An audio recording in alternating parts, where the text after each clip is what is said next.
We've been talking about the k-means clustering algorithm.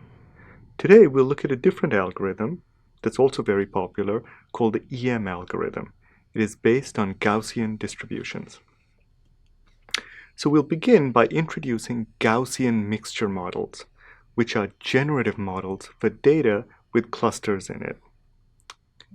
This will allow us to formalize an optimization problem for clustering.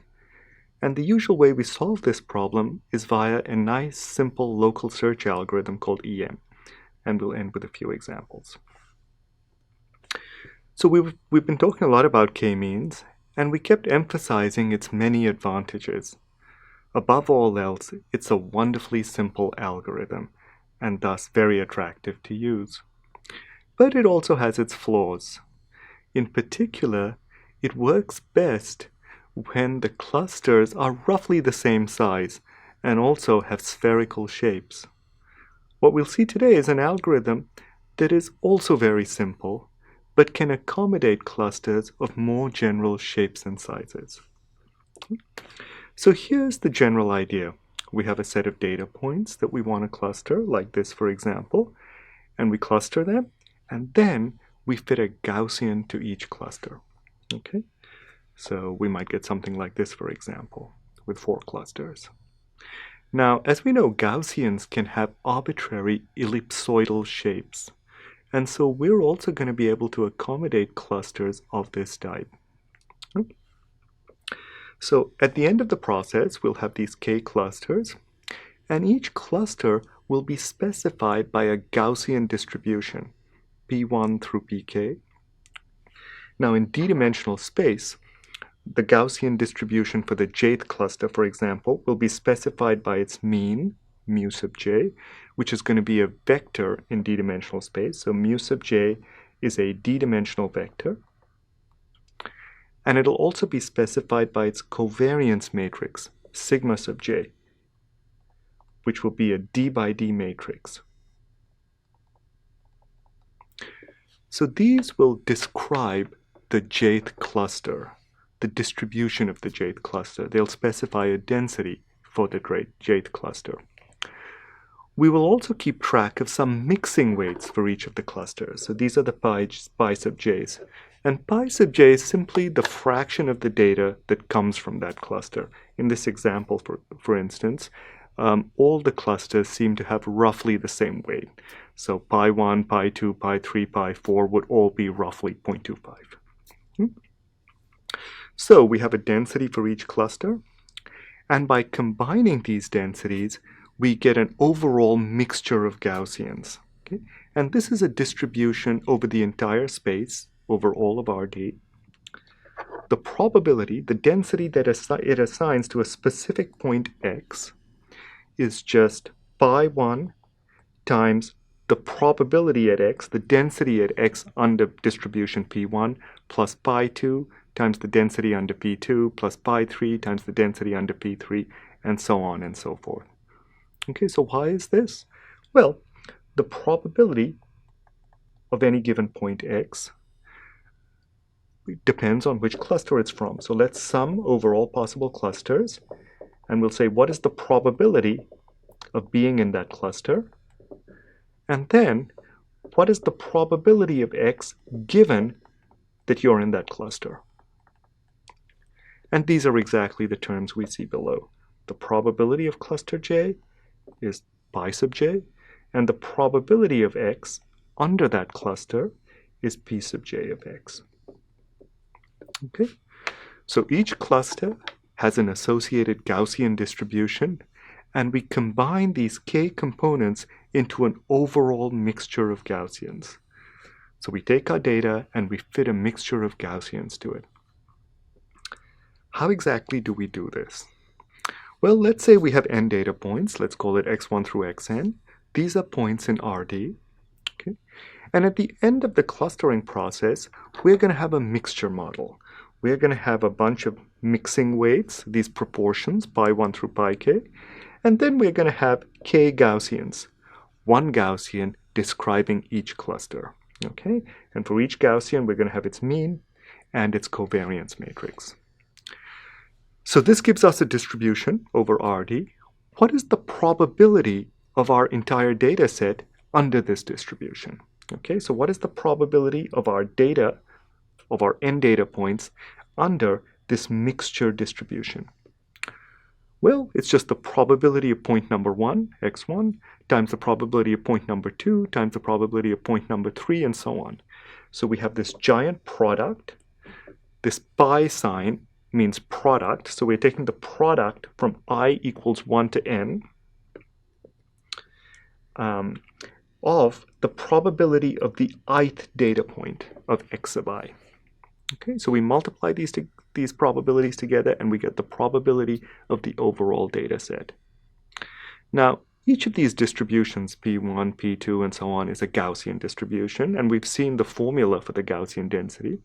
If we just plug that formula in, we get this expression below. Okay? This is the likelihood of the data under the model pi1 through pi k, p1 through pk. And what we want to do is to find the distribution, we want to find the Gaussian mixture model that makes the data maximally likely. We want to find the maximum likelihood mixture of Gaussians.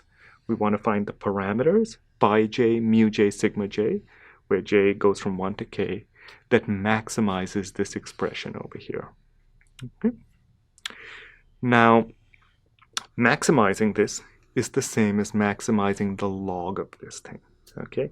And it's kind of helpful to do that, because if we take the log of this, then this initial product will get converted into a summation.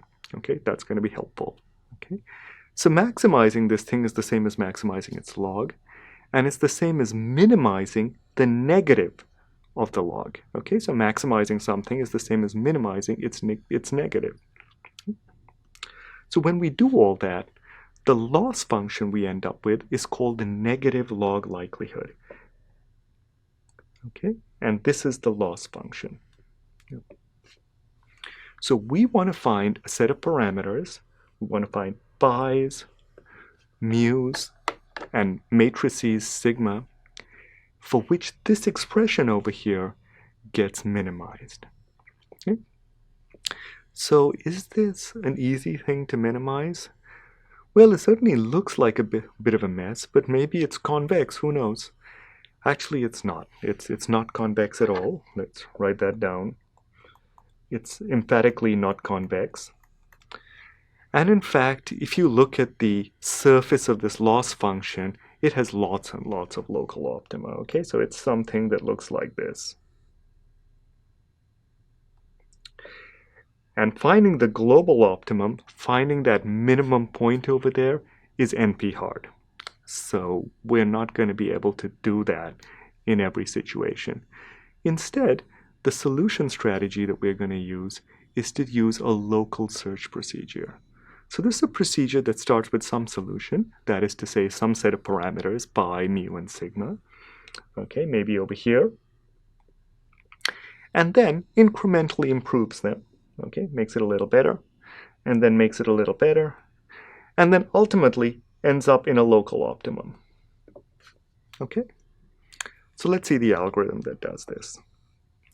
This is called the EM algorithm, where EM stands for expectation maximization. Now, actually, EM is not just a single algorithm. It's an entire framework for making algorithms. And so there are EM algorithms for a variety of other problems in machine learning and statistics. This, however, is probably the EM algorithm that's most well known. Okay? So let's see how it works. So it's a local search procedure. So you start by initializing the parameters in some way. Okay, so you choose some initial set of weights. Let's say you just make them all 1 over k, okay? And then you choose some initial Gaussian means. Let's say you just pick k of the data points at random. And you choose some initial covariance matrices. Let's say you just take the covariance of the entire data set and set the initial covariance matrices to those. Okay, so you start up with some initial parameters, and then you enter the main loop, the loop of iterative improvements. Okay?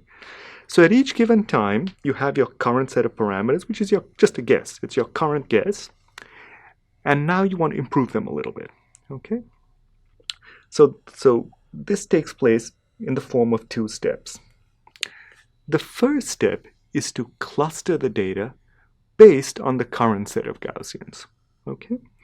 So let's see, we have a particular point x sub I, and we have to decide which cluster it's going to go to. Is it going to go to cluster 1? Is it going to go to cluster 2? Is it going to go to cluster 3? Is it going to go to cluster 4? How do we decide? Well, each cluster has an associated Gaussian. Okay? And so we can talk about the probability that that point is from cluster J. Okay? And it's simply this expression over here.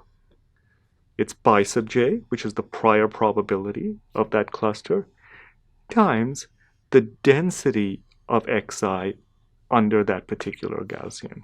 Okay? So roughly this corresponds to how close x sub I is, how likely x sub I is under each individual Gaussian. Okay? So let's say that the probability that x sub I is from cluster 1 is 0.1. The probability from cluster 2 is 0.6. The probability is from cluster 3 is 0.2. And the probability that's from cluster 4 is whatever is left, which is 0.1. So which cluster should we assign it to? Cluster 2, correct? What we're going to do is something a little more interesting. Okay? We are not going to definitively assign x to any one cluster, but rather we'll assign it to all the clusters, but with different weights. So we'll say x sub I is assigned to cluster 1 with a weight of 0.1, and it's assigned to cluster 2 with a weight of 0.6, and it's assigned to cluster 3 with a weight of 0.2, and to cluster 4 with a weight of 0.1. Okay, so these are the weights wij. It's the weight with which point x sub I is assigned to cluster j. Okay, so now we have a clustering of the data, or more correctly, some sort of fractional clustering. This is often called a soft clustering. Okay, so we have the soft clustering of the data, and on the basis of this, we want to update all the parameters. So we want to say, okay, this is what the clusters look like now. Now, what is a good estimate of the mean of this cluster and the covariance and so on? Okay, so let's start with the mixing weights. What proportion of the data comes from cluster J? Well, let's look at the proportion of 0.1 from cluster J, plus the proportion of 0.2 from cluster J, plus the proportion of 0.3 from cluster J, and just add these up and divide by n. Okay, so that's our updated estimate for pi sub j. What should we set to be the mean for cluster J? Okay, so the mean is supposed to be the average of all the points in cluster J. But if you remember, we have assigned every point to cluster J, but just with different weights. So we need to take a weighted average. Okay, and that's what we have over here, a weighted average. The stuff in the front here is just a normalizing factor. And it's similar with the covariance matrix. We just take a weighted average. So that's one round of EM, and then we keep repeating this until convergence.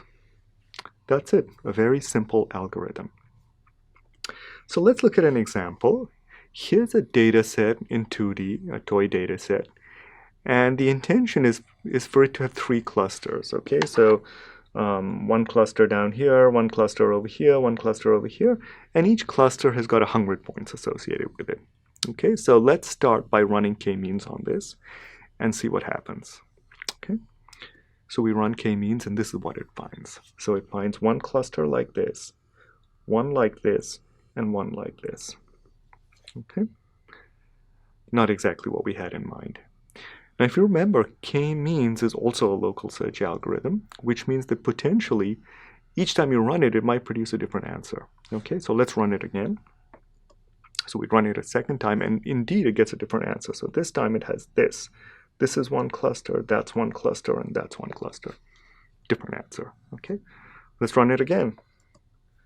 Okay, this time it finds this. This is one cluster, this is one cluster, and this is one cluster. So why is it doing all these strange things? Basically, k-means can get a little bit confused if the clusters are of very different sizes, as is the case over here, and different shapes. Okay. Now let's see EM at work. So we run EM, and this is what it does. So it finds exactly the right clusters. It finds the ones we had in mind. And again, it's a local search procedure, so we can run it multiple times. But if you do that, you find that it fairly consistently finds this same clustering. Why is it able to do this? Why is it able to accommodate these different shapes and sizes? Well, it's able to do that because it explicitly models the shape of each cluster by fitting a Gaussian to it. Okay, so that is the EM algorithm in a nutshell. Next time, we'll move on to an entirely different type of clustering, one that tries to find hierarchical structure in data.